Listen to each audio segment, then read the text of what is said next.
So hey night riders, and welcome newcomers. I'm Sadie. Today's topic should be really interesting, but I guess you'll have to stick around to find out.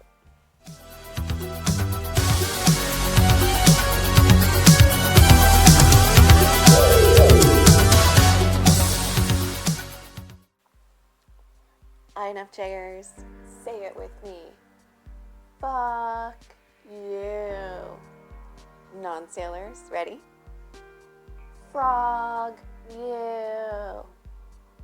INFJers, that is for everybody who used and abused you. Lots of YouTubers call this the door slam. It is a clever term, whoever spread it in YouTubeverse. I'm not going to deny that, but we are night riders. We're a unique blend. So we're going to call it the INFJ middle finger. Same concept, more accurate terminology. So what the hell is this middle finger waving in the air, you're asking? So as discussed in INFJ, the sharpest crayon in the box, dealing with competition, copycats, and haters. Look guys, a brain with sneakers. But we discussed the INFJ personality type giving a butt ton of chances. A butt ton. Let's go through the letters real quick. I is for introvert. It's how we get our energy. So we're energized by our inner world. That second letter can be an S or an N, so it's how we learn. N is for intuition because I was already taken. So we learn by analyzing all the pixels and then jamming them together and understanding the bigger picture.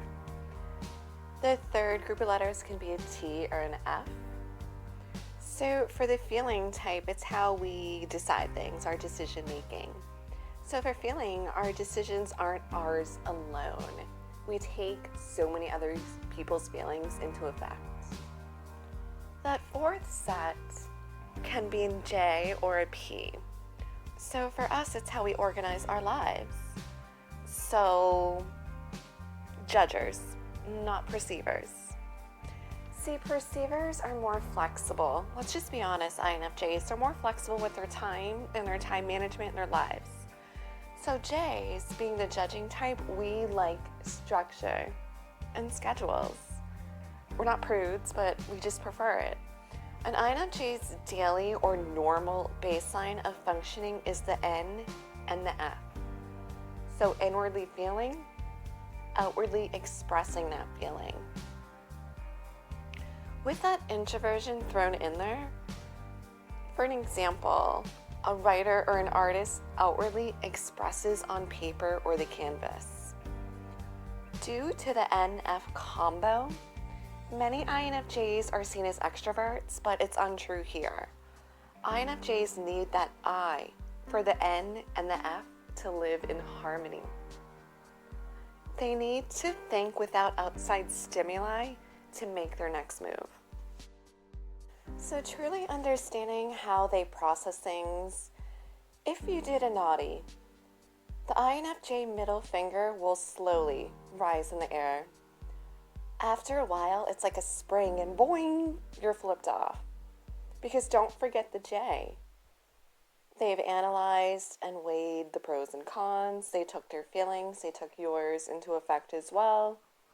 So if they say F you, trust us, that took a while.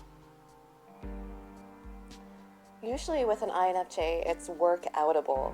So with the right opponents, headspace, and mindset, beef can be squashed. They may stay at a distance, but INFJs understand all sides. That's why I don't really get the door slam thing really. Because if you truly need a wise INFJ, like you're on your deathbed or something, they still give you the time of day and that closure. But say you do get that wise or awakened INFJ and your naughty was really bad and they're still like F you. So what do you do next? I mean, there's not much you can do except for sit back, analyze the situation kind of like an INFJ would. Think about the situation, think about all sides, think about what may have pissed them off, and put yourself in the INFJ's shoes.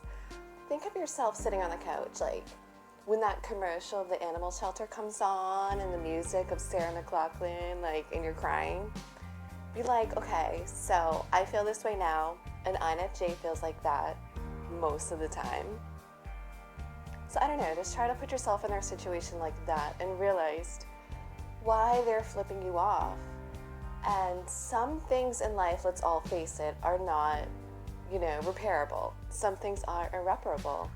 Say you, like, I don't know, really hurt them and, like, killed their cat or something. I mean, I know that's a little extreme, but just as an example. Place yourself in their shoes. If you can't work it out, just walk away. Like, don't shit talk. The INFJ, just know that they walked away understanding all sides and not hating you. They may hate what you did, but they're mature enough. They're a really rare personality type. They're not like tit for tat. So just walk away peacefully and just let it go. And if you pass each other in Walmart in like 5 years, just nod and smile, and that's that. And in general, taking away personality types out of this, that's how humans should be with one another to begin with, Am I right? So although things like burning bridges and door slams and stuff like that do exist, we can't really deny it. I just prefer to call it the middle finger. It's a brief F you. Let's both get it out, clear the air, and walk away. Or at least, I've been in the position where I was like tit for tat and fire with fire and you can't win and my ego and all that. But sometimes life checks you and puts you in your place. And you have to remember those lessons from all those dark patches, during your walk through that forest. So I've put my ego aside, I've checked myself, and I hope we all do as a general population. That way we can stop adding fire to fire and slamming doors in people's faces. We're all humans. We're INFJs. We understand humanity enough to understand that sometimes it's hard to move on without closure, whether it be love or friendship. So just give people that. Both say your piece maturely. And then walk away in peace and just wish each other happiness and thank each other for the lessons. No matter how those lessons kicked our ass and how painful they were. Everything in life has a lesson. Every person we pass in life, every relationship, every connection has a purpose. So let's find it and love it and cherish it and just be better as a whole as people. So enough door slam. The middle finger works. It's, as we all know, it's like the word fuck. It's just a word. It's just a gesture. I mean, it has the meaning and feeling behind it, but the middle finger says enough. We don't need to door slam and just say fuck you forever. So I guess it's my point in this with the INFJ middle finger.